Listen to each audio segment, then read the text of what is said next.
স্মৃতি হয়ে শুধু পড়াবে।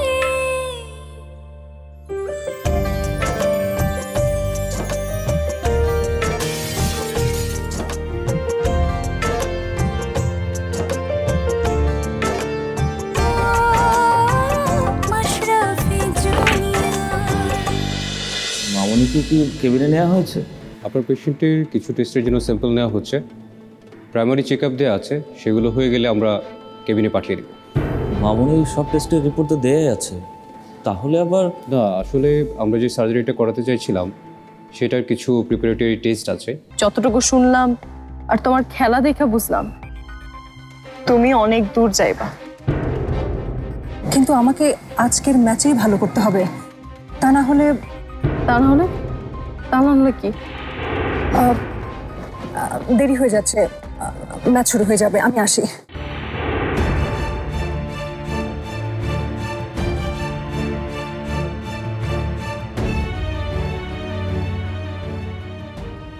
রায়ান, আপনার পেশেন্টের সার্জারির জন্য একটা মেডিকেল টিম করা হয়েছে, আপনি পেপারগুলোতে সাইন করে দিলে। ডক্টর সাহেব, আমি আসলে আগামীকাল অপারেশনটা করাতে চাচ্ছি না। কেন, কোনো সমস্যা? জি, টাকাটা এখনো জোগাড় হয়নি। ডক্টর, একটা দিন যদি আপনি অপারেশনটা পিছিয়ে দেন তাহলে আমার জন্য খুবই ভালো হয়। দেখুন, একদিন মানে 24 ঘন্টা, আর মিসেস রুনার জন্য প্রতিটা ঘন্টা প্রতিটা মিনিট ইম্পর্টেন্ট, আর যত দেরি হবে সমস্যাটা ততটা বাড়বে। আমি বুঝতে পেরেছি ডক্টর সাহেব, কিন্তু আমার আসলে কিছু করার নেই। আপনি প্লিজ একটা দিন অপারেশনটা পিছিয়ে দেন, কালকের পর আমি আর পেছাতে বলবো না। এর মধ্যে আমি যেভাবেই হোক আমি টাকাটা ম্যানেজ করে ফেলবো। ওকে, আমি বলে দিচ্ছি। Thank you doctor.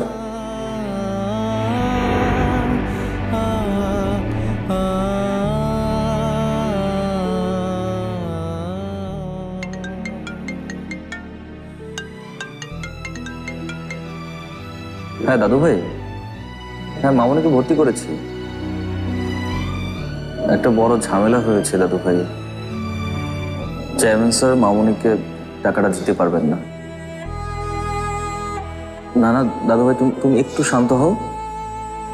আচ্ছা ঠিক আছে, আমি বাসায় এসে আলোচনা করে ঠিক করা যাবে কি করা যায়। ঠিক আছে দাদু ভাই।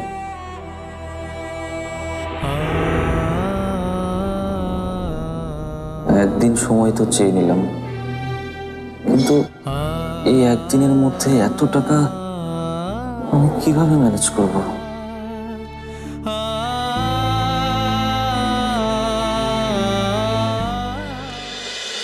লাউয়ের আগা খাইলাম, ডগা গো খাইলাম, লাউ দি বানাইলাম ডুগডুগি, হাইরে লাউ দিয়ে বানাইলাম ডুগডুগি, সাথের লাউ বানাইলো মোরে বৈরাগী, সাথের লাউ বানাইলো মোরে বৈরাগী। সিতু, বাজারে যাবে নাকি?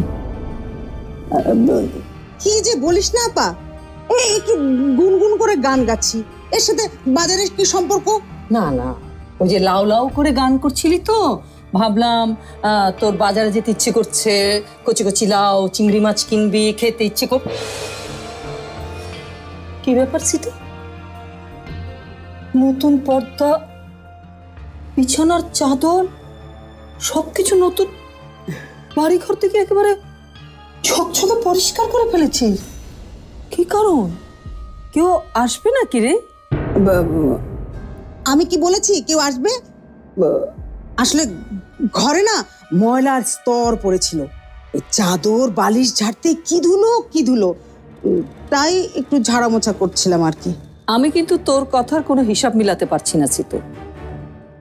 আমার তো মনে হচ্ছে তুই যে ঘরে থাকিস 1 মাসের মধ্যে তো সে ঘরটা ঠিকঠাক মতো ঝাড়ামোছা করেছিস কিনা জানি না, তো হঠাৎ করে গেস্ট রুম পরিষ্কার করছিস, মানেটা কি?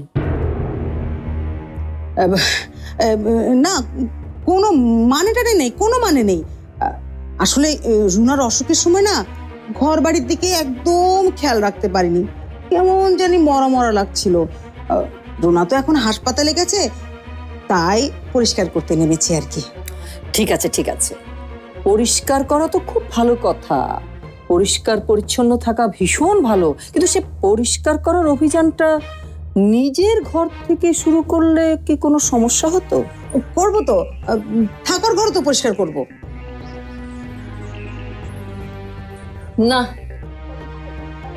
তোর কথা কিন্তু আমার এখনো বিশ্বাস হচ্ছে না সিতু।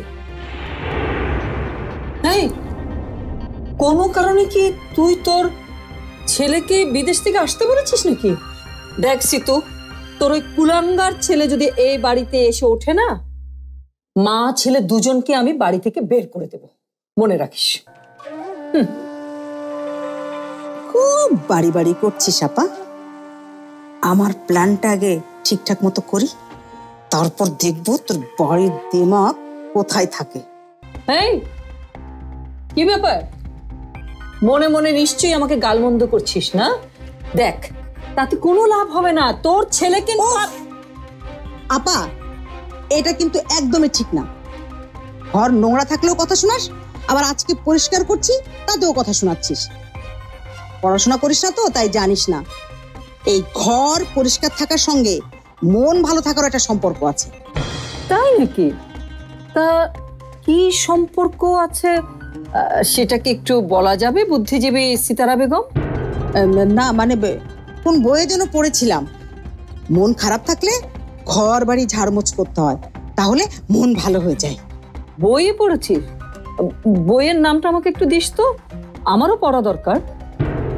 নাম কি যেন বইয়ের নামটা কি যেন, বই না বুক, ফেসবুকে পড়েছিলাম।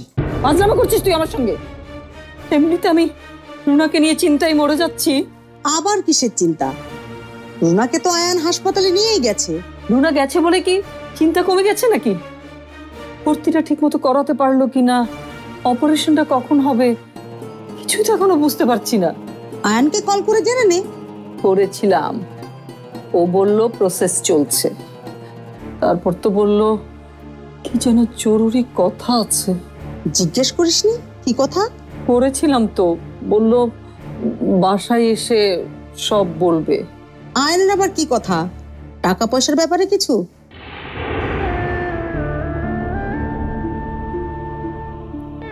হ্যাঁ, আমরা তো এতদিন টাকা পয়সার ব্যাপারে মনির উপরেই ভরসা করেছিলাম।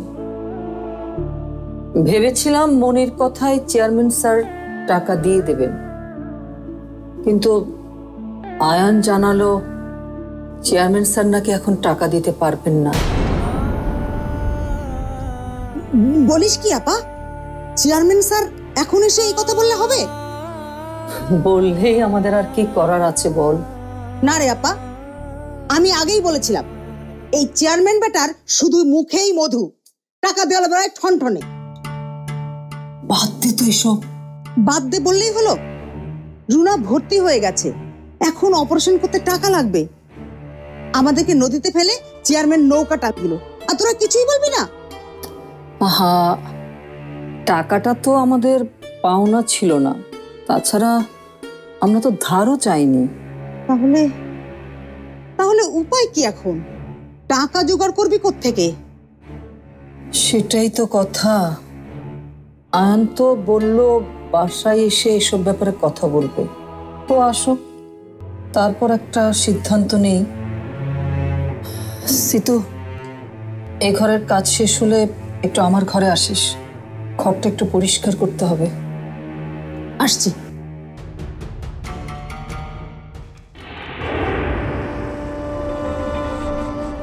চেয়ারম্যান টাকা দিচ্ছে না, তার মানে আপাতত আয়নের হাতে টাকা জোগাড় করার আর কোনো উপায় নেই, আর এটাই আমার সুযোগ।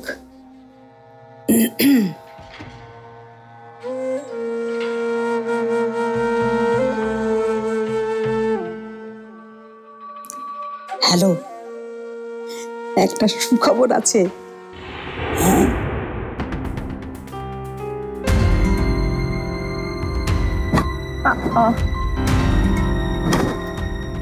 ঢাকা ক্রিকেট বোর্ডের জরুরি অনুশীলন ম্যাচ দেখার জন্য আপনাদের আমন্ত্রণ। আজকের ম্যাচে মুখোমুখি হচ্ছে নারী জাতীয় ক্রিকেট দলের বাইরে থাকা ক্রিকেটারদের নিয়ে গঠিত লাল দল আর নীল দল। দুদলে কিন্তু রয়েছে আজকের ম্যাচের বিশেষ আকর্ষণ, নতুন আর পুরানো মাশরাফি জুনিয়র।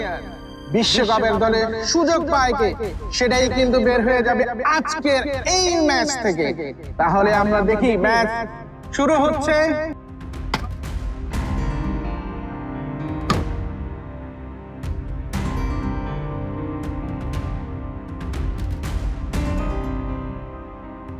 জান্নাত মেটার দেখি শেখার ইচ্ছা আছে, ঠিক আমারই মতন।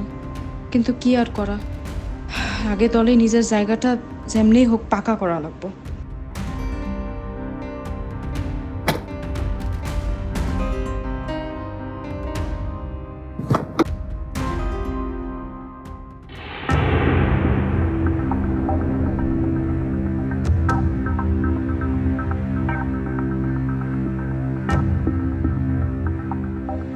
ভাই জান তাহলে যাবো না ভাই, আমার মায়া খেলতেছে তো তাই দেখতে আইছি। না ভাই, আপনি অনুমতি নিয়ে আসেন।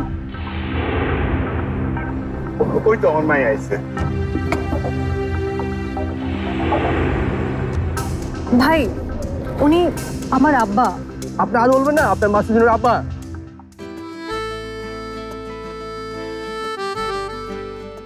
দেখলি মা কি বললো, মাশরাফি জুনিয়রের আব্বা। শুই না আমার বুকটা গর্বে ভইরা গেল। আচ্ছা ঠিক আছে, এখন কও তুমি আসতে গেলা কেন? দেখ মা, প্রথমে আমি আসতে চাই নাই, পরে ভাবলাম তোর জীবনের আজকে একটা গুরুত্বপূর্ণ খেলা, সেটা ভাইবা আর ঘরে থাকতে পারলাম না, খুব অস্থির লাগতেছিল। তুই কি রাগ করছিস মা? তাহলে আমি যাইগা। আব্বা দাঁড়াও তো দাঁড়াও, আমি রাগ করতেছি না। আমি তো ভাবতেছিলাম যেদিন বিশ্বকাপে খেলবো না সেই দিনই তোমারে একবারে মাঠে নিয়ে আসবো। আচ্ছা সমস্যা নাই, তুমি বসো, খেলা দেখো। হ্যাঁ আচ্ছা, খেলা শুরু হইব কখন মা? আব্বা এই তো অল্প কিছুক্ষণের মধ্যেই শুরু হইব। আচ্ছা তুমি যে আসছো আম্মা কি জানে? আচ্ছা মা, এইখানে যে আরেকজন মাশরাফি জুনিয়র আছে, সে কোনটা?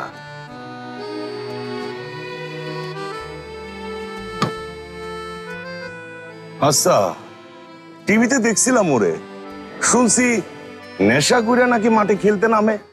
না আব্বা, এসব সব মিথ্যা কথা। মনির শাস্তি কমে গেছে, এই জন্যই তো খেলতে পারতেছে। দেখ মা, সত্য মিথ্যা কোনোটাই আমরা জানতে পারি না, তবে এইটুকু জানি যা রটে তা কিছুটা হইলেও ঘটে। আব্বা আমি এখন এসব কথা শুনতে চাইতেছি না। আচ্ছা তুমি বসো, খেলা দেখো। হ্যাঁ মারে দেখ, তোর উপর কিন্তু আমার ভরসা আছে। তোর খেলার কাছে ওইসব মনিটনি পাত্তাই পাইব না।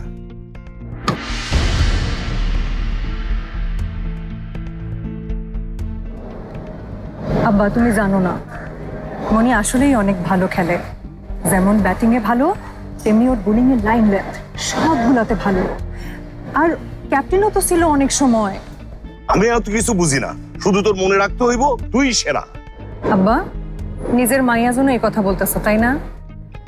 কিন্তু আমার না খুব ভয় লাগতেছে।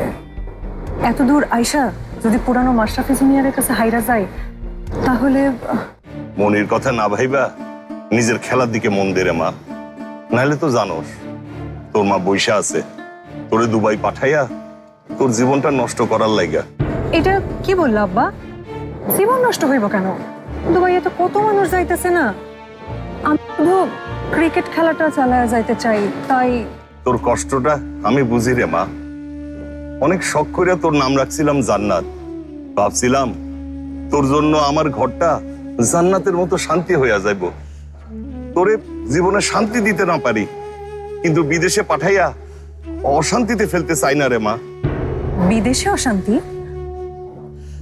কিন্তু আম্মা যে কইলো। তোর আম্মার কথা রাখ, নিজের সন্তান হইলে তোরে কি এত দূর পাঠানোর চিন্তা করতো? মারে বিলকিস যাদের বিদেশ পাঠাইছে তাদের পরিণতি কি হয়েছে সেটা আমি খুব ভালো করে জানি। কিন্তু এটা তো আমি জানতাম না মা। আমি যা বলতেছি তা সত্য রে মা, তোরে কিন্তু আজকের ম্যাচে ভালো খেলতেই হইব। তুই যদি আজকে হাইরা যাস তাহলে তোর সাথে সাথে আমিও যে হাইরা যাব মা। সুপ্রিয় দর্শক, আর অল্প কিছুক্ষণের আব্বা, মধ্যেই খেলা শুরু হয়ে যাইতেছে, তুমি কোথাও বসো, আমি তাহলে আসি। যা মা, মনে সাহস নিয়ে খেলবে। খেলার কাছে কেউই পাত্তা পাইব না। যা।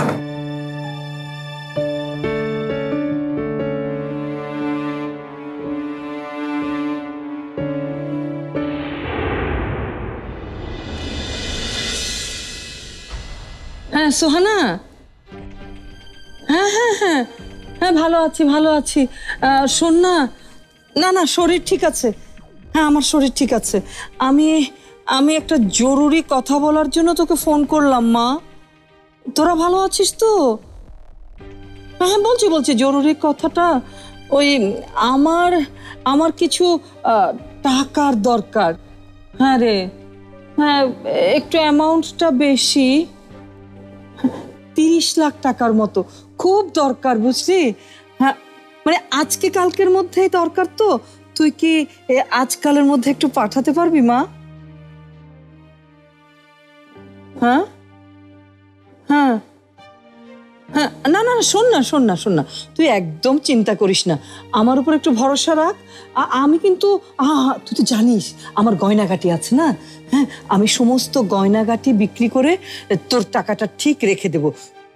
তুই যখন দেশে আসবি দিয়ে দেবো তোকে টাকা, 1 টাকাও তোর বাকি থাকবে না।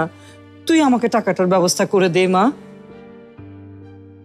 হ্যাঁ ও সম্ভব না? না ঠিক আছে, অসুবিধা নাই, হ্যাঁ ভালো থাকিস। না না ঠিক আছে, আচ্ছা আচ্ছা ভালো থাকিস।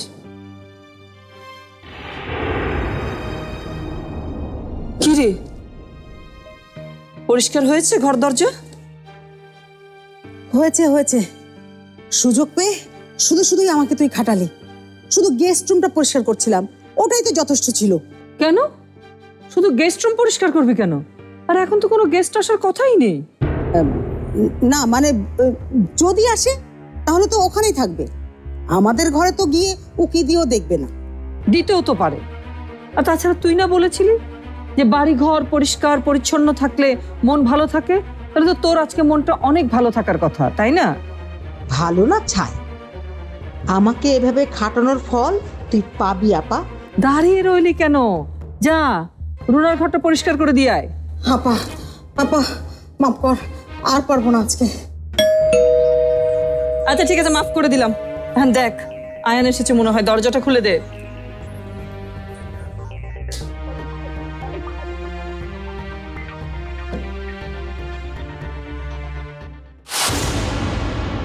তুমি বুঝতে পারছো না কেন মনি? জান্নাত তোমার প্রতিদ্বন্দ্বী, ওর সাথে কোনো কিছু শেয়ার করা যাবে না। আচ্ছা ঠিক আছে, কি বলবা বলো না। কিভাবে যে বলি, আমাদের দল মানে সাদা দল টচে বোলিং পেয়েছে, আর তোমাকেই বল করতে নামতে হবে প্রথমে। আমি ডাক্তারের প্রেসক্রিপশন ছাড়া ওষুধ খাবো না। এই সিতু, আরে আয়ানকে তোকে ভুল ওষুধ খাওয়াবে নাকি? খেয়ে দেখ না, নে ধর পানি খা, ওষুধটা খা। খাবো না তো বললাম, তারপরে তোমরা কি আমাকে জোর করে ওষুধ খাওয়াবো নাকি? সীতারা দাদুভাই অভিনয় করছে নাকি?